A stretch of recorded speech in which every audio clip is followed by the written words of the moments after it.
और आज देश भर में कांग्रेस का बड़ा प्रदर्शन है। देश भर में ईडी दफ्तरों पर प्रदर्शन करेगी कांग्रेस। नेशनल हेराल्ड केस में ईडी की चार्जशीट को लेकर विरोध प्रदर्शन। ईडी की चार्जशीट में सोनिया और राहुल गांधी का नाम। तो देश भर में ईडी दफ्तरों पर प्रदर्शन करेगी आज कांग्रेस। कांग्रेस का बड़ा प्रदर्शन आज देश भर में।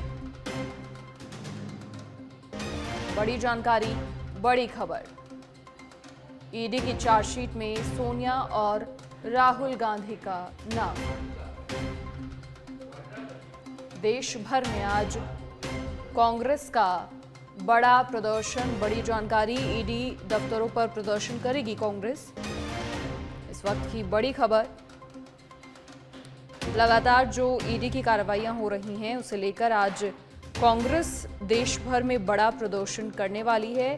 ईडी दफ्तरों पर प्रदर्शन होगा, घेराव कहीं ना कहीं करने की कोशिश की जाएगी।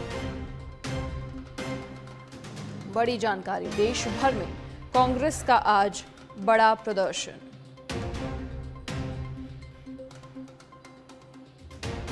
प्रवर्तन निदेशालय यानी ईडी ने कांग्रेस के नेशनल हेराल्ड अखबार और एसोसिएटेड जर्नल्स लिमिटेड से जुड़े मनी लॉन्ड्रिंग केस में मंगलवार को पहली चार्जशीट दाखिल कर दी। इसमें सोनिया गांधी, राहुल गांधी, सैम पित्रोदा, सुमन दुबे के नाम शामिल हैं। और आज देखिए देश भर में कांग्रेस का बड़ा प्रदर्शन। अधिक जानकारी के लिए सहयोगी सुनील यादव फोन लाइन पर फिलहाल जुड़ गए हैं। सुनील, आज देश भर में कांग्रेस का बड़ा प्रदर्शन होने वाला है, क्या कुछ पूरी जानकारी? ईडी दफ्तरों पर प्रदर्शन होगा, घेराव कहीं ना कहीं होगा? बिल्कुल मनीषा, आज जो कांग्रेस पार्टी है देश भर में जो तमाम ईडी कार्यालय है अलग अलग जगहों पर, उनके बाहर आज बड़ा प्रोटेस्ट है वो करने जा रही है। 12 बजे जो टाइम है वो दिया गया है प्रदर्शन का।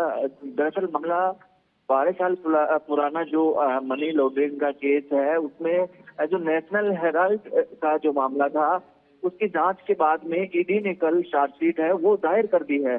उसके बाद से ही कांग्रेस पार्टी है इसको लेकर विरोध कर रही है और इसको अलोकतांत्रिक तरीके से जो की गई कार्रवाई और सत्ता के दबाव में की गई कार्रवाई बता रही है। और इसी को लेकर जो एक विरोध प्रदर्शन है वो कांग्रेस के द्वारा किया जाएगा।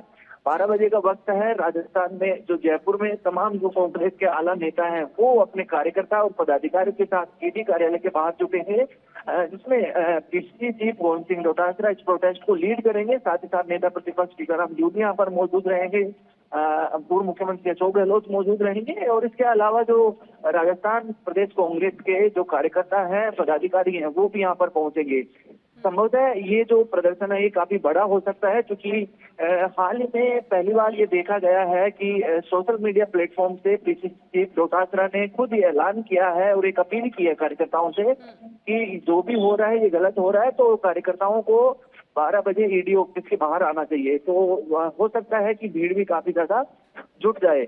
ये पूरा जो मामला है, ये जो नेशनल हेराल्ड अखबार था जिसको कांग्रेस पार्टी के द्वारा चलाया जाना बताया गया है, उसमें वित्तीय अनियमितता हुई थी और उसको लेकर जो पूर्व जो सांसद सुब्रमण्यम स्वामी वो एक याचिका दायर किए थे लगभग 12 साल पहले। उसी याचिका पर लगातार जो जांच पड़ताल हुई, जांच हुई और इससे पहले सोनिया गांधी और राहुल गांधी से पूछताछ भी हो चुकी है और अब जो है चार्जशीट दाखिल हो गई है और उसी चार्जशीट दाखिल होने के विरोध में ये पूरा प्रोटेस्ट किया जा रहा है मनीषा। बिल्कुल। और कांग्रेस की ओर से लगातार कहा जा रहा है कि ये बदले की राजनीति है और नेशनल हेराल्ड की संपत्ति जब्त करना कानून के शासन का मुखौटा पहने हुए एक प्रायोजित अपराध कांग्रेस इसे बता रही है। वहीं बात अगर सुनील बीजेपी की करें तो उनका साफ तौर पर कहना है कि जो लोग भ्रष्टाचार में लिप्त हैं, सार्वजनिक संपत्ति की लूट में लिप्त हैं, खामियाजा तो भुगतना ही पड़ेगा। बिल्कुल अनीता, लगातार क्योंकि पिछले कुछ सालों से ईडी की कार्रवाई है उस पर सवाल खड़े होते रहे हैं। जांच के बाद स्पष्ट होगा कि किस तरह का ये जो केस है और इसमें कितनी सच्चाई। हालांकि अभी तक की जो जांच हुई है उसमें नेशनल हेराल्ड में वित्तीय अनियमितता सामने आई है। इसी के चलते जो संपत्ति है नेशनल हेराल्ड से जुड़ी हुई उनको अटैच भी किया गया है और देश भर में जो बड़े शहर है, चाहे दिल्ली की बात करें, मुंबई की बात करें, और भी 2 से 3 ऑफिस थे जो नेशनल हेराल्ड के द्वारा रन किए जाते थे वो अटैच किए गए हैं। तो और कांग्रेस इसको लेकर लगातार इसको अलोकतांत्रिक बताते हुए जो बदले की राजनीति है, दुर्भावना से की गई राजनीति है, सत्ता के दबाव में ईडी द्वारा विपक्ष की आवाज को दबाने की कोशिश है, ये तमाम आरोप लग रहे हैं।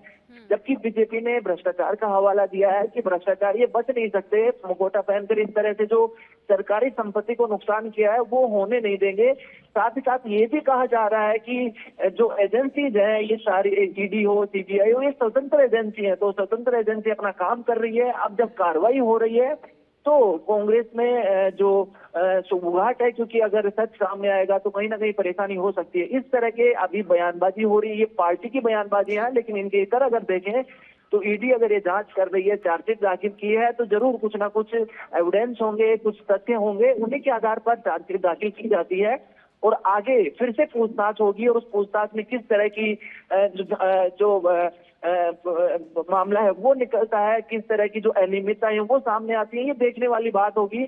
और आगे अब जब ये मामला, इसमें लगातार सुनवाइयां होंगी, इसमें लगातार उनको पेश भी होना पड़ेगा, चाहे राहुल गांधी की बात करें, सोनिया गांधी की बात करें, क्योंकि मुख्य पार्टी जो है अभी राहुल गांधी और सोनिया गांधी को ही बनाया गया है। तो ये देखा जाएगा कि किस तरह से मामला आगे बढ़ता है। हालांकि जब सुब्रमण्यम स्वामी ने ये याचिका दायर की थी अनियमितता की, तो उस दौरान जो कांग्रेस नेता सैम पित्रोदा के अलावा जो सुनीता दुबे और भी एक 2-3 लोगों के नाम थे, यानी कुल 5 से 6 लोगों के नाम थे उस याचिका में। लेकिन उसके बाद में जब जांच पड़ताल की गई तो मुख्य जो अभी जो चार्जशीट दाखिल हुई है वो राहुल गांधी और सोनिया गांधी के नाम से हुई है और इसी को लेकर कांग्रेस के कार्यकर्ता उनमें विरोध देखा जा रहा है। चलिए सुनील, बहुत शुक्रिया जानकारी साझा करने के लिए। तो देश भर में ईडी दफ्तरों पर आज प्रदर्शन होने वाला है, कांग्रेस का बड़ा प्रदर्शन।